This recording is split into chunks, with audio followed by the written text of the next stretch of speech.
ನಾನು ಇವಾಗ ವಿಡಿಯೋ ಮಾಡಬೇಕು ಅಂತ ಹೋಗ್ತಿರೋದು ಇದೇ ಗಾಡಿನೇ, ನನ್ನ ಮುಂದೆ ಹೋಗ್ತಾ ಇರೋದು ಅದೇ ಗಾಡಿನೇ. ಯಾವ ಗಾಡಿ ಅಂತ ಗೆಸ್ ಮಾಡ್ರಿ ಸರ್.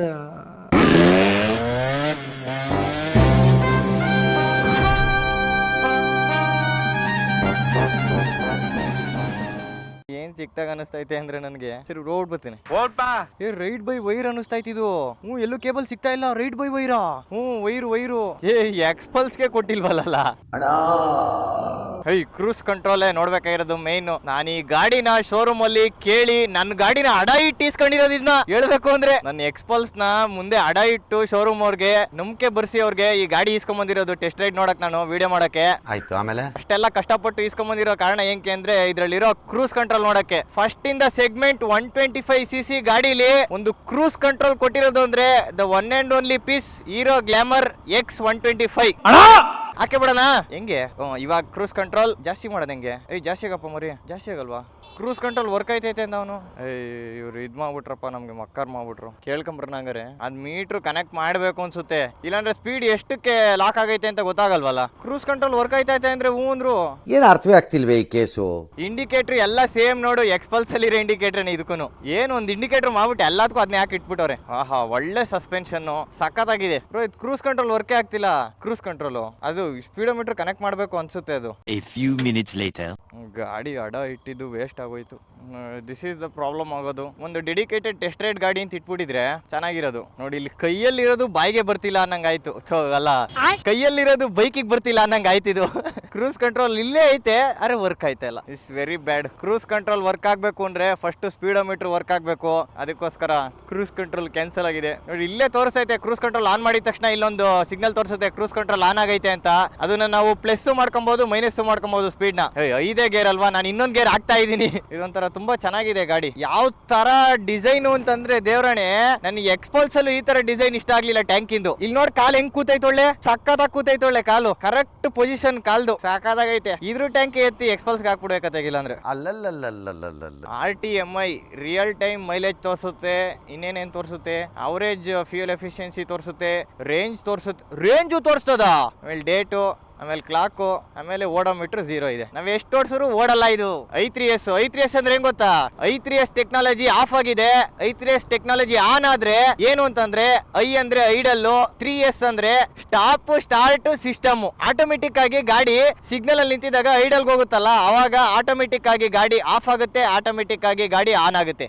ಏನ್ ಬೇಕಾದ್ರೆ ಏನ್ ವರ್ಕ್ ಆಗ್ತಿಲ್ಲ ಅಂದ್ರೂ ಪರವಾಗಿಲ್ಲ. ಮೇನ್ ನನಗೆ ಕ್ರೂಸ್ ಕಂಟ್ರೋಲ್ ಬೇಕಾಗಿತ್ತು. ಚೆನ್ನಾಗಿದೆ, ತುಂಬಾ ತುಂಬಾ ಕಂಫರ್ಟಬಲ್ ಆಗಿದೆ ಗಾಡಿ ಮಾತ್ರ ಓಡ್ಸಕ್ಕೆ. ನಾವಿಲ್ಲಿ ಟೆಸ್ಟ್ ರೈಡ್ ತಗೊಂಬಂದಿರೋ ಗಾಡಿಗಳು ಎಲ್ಲದೂ ಈ ತರ 0 ಸ್ಪೀಡಲ್ಲೇ ಹೋಗಿರೋದು ನಾವೇ ಫೀಲ್ ಮಾಡ್ಕೊಂಡು. ಆದ್ರೂ ಯಾರ ಹತ್ರನಾರು ಈ ಗಾಡಿ ಇದ್ರೆ ಕುಣಿಗಲಿಗೆ ತಗೊಂಡ್ಬಿಡ್ರಿ, ಆ ಕ್ರೂಸ್ ಕಂಟ್ರೋಲ್ ಓಡ್ಸ್ ಮಾಡ್ಬಿಡ್ತೀನಿ. ತುಂಬಾ ಟೆಕ್ನಾಲಜಿ ಇನ್ಕ್ಲೂಡ್ ಮಾಡಿರೋದು ಒಂದು 125cc ಗಾಡಿಲಿ ಅಂದ್ರೆ ಇದೆ ಅನ್ಸುತ್ತೆ. ರೈಡ್ ಬೈ ವೈರ್ ಐತೆ, ಕ್ರೂಸ್ ಕಂಟ್ರೋಲ್ ಐತೆ, ಆಮೇಲೆ i3s ಟೆಕ್ನಾಲಜಿ ಐತೆ, ರಾಕೆಟ್ ಸೈನ್ಸ್ ಐತೆ, ಇನ್ನ ಏನೇನ್ ಬೇಕು ಎಲ್ಲ ಐತೆ. ಒಂದು USB ಎಲ್ಲ C ಟೈಪ್ ಕೊಟ್ಟವ್ರಂತೆ ಚಾರ್ಜರ್. ಇದಕ್ಕೆ ನಂದಕ್ಕೆ USB ಕೊಟ್ಟವ್ರೆ. ಇನ್ನೊಂದು 20,000 ಜಾಸ್ತಿ ಮಾಡ್ಬಿಟ್ಟು ಎಕ್ಸ್ಪಲ್ಸ್ಗೆ ಇದ್ರಲ್ಲಿ ಕೊಟ್ಟಿರೋ ಟೆಕ್ನಾಲಜಿ ಒಂದು ಅರ್ಧ ಅದಕ್ಕೆ ಹಾಕ್ಬಿಟ್ಟಿದ್ರು ಚೆನ್ನಾಗಿರೋದು. ಹೋಗ್ತದೆ ಆರಾಮಾಗಿ ಹೋಗ್ತದೆ. ಸೀಟ್ ಏನೋ ಜಾರ್ತಾ ಇದೆ ಅನ್ಕೊಂಡೆ, ಸೀಟ್ ಕವರೇ ಬಿಚ್ಚಿಲ್ವಾ? ಸೀಟ್ ಎಷ್ಟಾಗ್ಲ ಐತೆ ನೋಡು. ರೈಡರ್ಗಾಗ್ಲಿ ಪಿಲಿಯನ್ಗಾಗ್ಲಿ ಹೆವಿ ದೊಡ್ಡ ಇದೆ. i3s ಟೆಕ್ನಾಲಜಿ ಇದೆ ಇದರಲ್ಲಿ. ಏರಾ ಟೆಕ್, ಇಲ್ಲಿ ಸ್ಪ್ರಿಂಟ್ EBT, i3s ಟೆಕ್ನಾಲಜಿ, ಮೂರ್ ತರ ಟೆಕ್ನಾಲಜಿ ಇದೆ ಇದರಲ್ಲಿ. ಸ್ಪ್ರಿಂಟ್ EBT ಅಂತಂದ್ರೆ ಸ್ಮೂತ್ ಪವರ್ ಡೆಲಿವರಿ ಕೊಡುತ್ತೆ ನಮ್ಗೆ ಗಾಡಿಲಿ. ಏರಾ ಟೆಕ್ನಾಲಜಿ ಅಂತಂದ್ರೆ advanced electronic ride assist technology. Xtreme 125R ಅಲ್ಲಿರೋದು, ಗ್ಲಾಮರ್ X ಅಲ್ಲಿರೋದು ಸೇಮ್ ಇಂಜಿನ್. ಇದ್ರಲ್ಲಿರೋದು 124.7cc air cooled engine, Glamour X 125. Caution, do not let brake fluid or other chemicals get on visor, they will damage the plastic. ಇರೋದವ್ರದ್ದು ಇದೆ ನೋಡು, ಏನೇನೋ technology ಕೊಡಕ್ ಹೋಯ್ತಾರೆ.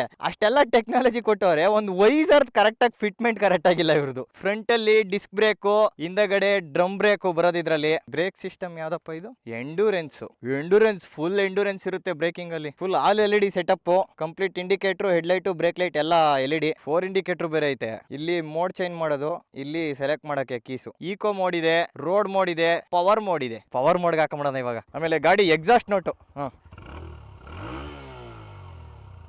ಚೆನ್ನಾಗೈತೆ ಅಲ್ವಾ. 5 ಸ್ಟೆಪ್ ಅಡ್ಜಸ್ಟ್ಮೆಂಟ್ ಇರೋ ಡ್ಯುಯಲ್ ಸಸ್ಪೆನ್ಷನ್ ಇದೆ ಇದರಲ್ಲಿ. Riding position clean and comfort for city rides and long rides also. ಈ ಗಾಡಿ ಬರೀ 127 kg ಅಷ್ಟೇ ಇರೋದು. Fully light weight. ಹಿಂಗೆ ಎತ್ಬಿಟ್ಟು ಹೇಳ್ತೀನಿ ಹಂಗೆ ಒಂದೇ ಸರಿ ಒಂದು ಕೈಲಿ. LCD display with brightness control ಇದೆಯಂತೆ. ಮತ್ತು ಇದರಲ್ಲೂ ಸೆನ್ಸಾರ್ ಐತೆ. ಸೆನ್ಸಾರು ಇದು ಡೇ ನೈಟ್ ಶಿಫ್ಟ್ ಆಗುತ್ತೆ, ಅದೇನೆ ಡಿಸ್ಪ್ಲೇ. ಮತ್ತೆ ಬ್ಲೂಟೂತ್ ಕನೆಕ್ಟ್ ಮಾಡ್ಕೊಂಡ್ರೆ ಟರ್ನ್ ಬೈ ಟರ್ನ್ ನ್ಯಾವಿಗೇಷನ್ ತೋರಿಸುತ್ತೆ. ಲೆಫ್ಟ್ ತಿರ್ಕೋಬೇಕು, ರೈಟ್ ತಿರ್ಕೋಬೇಕು ಅಂತ. ನೋಡಿ ನಮ್ಮ ಕುಣಿಗಲ್ನ ರಂಗಸ್ವಾಮಿ ಬೆಟ್ಟ ಇದು. ನಮ್ಮ ರಂಗಸ್ವಾಮಿ ಬೆಟ್ಟ ಎಷ್ಟು ಚಂದ ಅಂತಂದ್ರೆ ಎಷ್ಟು ಸಕ್ಕದಾಗಿ ಕಾಣಿಸುತ್ತೆ ನೋಡಿ. ವ್ಯೂ ಒಳ್ಳೆ ಸಾಕಾದಾಗೈತೆ. ಇನ್ನ ಒಂಚೂರು ಕನ್ಸ್ಟ್ರಕ್ಷನ್ ಮಾಡ್ತಾ ಇದ್ದಾರೆ, ಅಂದ್ರೆ ಬೆಟ್ಟದ್ದು ಎಡ್ಜಸ್ ಎಲ್ಲ. ಮಳೆ ಬಂದಾಗ ಸಡನ್ ಆಗಿ ಮಣ್ಣು ಕುಸಿಬಾರ್ದು ಅಂತ ಈ ತರ ಕ್ಲೀನ್ ಆಗಿ ಕಾಂಕ್ರೀಟ್ ಸ್ಲ್ಯಾಬ್ಗಳ ತರ ಮಾಡಿ ಹಾಕ್ತಾ ಇದಾರೆ. ಪವರ್ ಮೋಡ್ ಚೇಂಜ್ ಮಾಡಿದ ತಕ್ಷಣ ಪವರ್ ಫೀಲ್ ಗೊತ್ತಾಯ್ತಾಯ್ತು ಒಂಥರ ಚೆನ್ನಾಗೈತೆ ಪವರ್. ಫ್ರಂಟ್ ಅಲ್ಲಿ ಡಿಸ್ಕ್ ಬ್ರೇಕು, ಹಿಂದಗಡೆ ಡ್ರಮ್ ಬ್ರೇಕ್ ಇರೋದು.